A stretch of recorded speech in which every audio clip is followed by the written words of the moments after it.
Cabelo, porque ficar só aqui olhando não dá não. Daqui a pouco meu cabelo cai. Já tem mais de uma hora que eu pintei esse cabelo. Lá vai voltar. Gente, olha lá. Minha casinha tá ganhando forma. Graças a Deus. Não desista do seu sonho, gente. Gente, eu pintei o cabelo na cor da mão.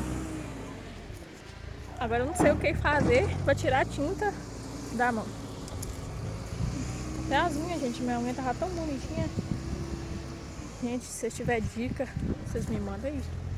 Porque eu tenho que ir pra cidade mais tarde.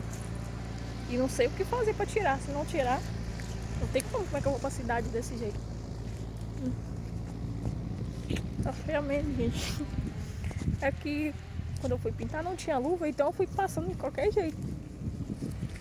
E o meu cabelo tava a cor muito feia. Agora tá nesse estilo. Vontade de chorar.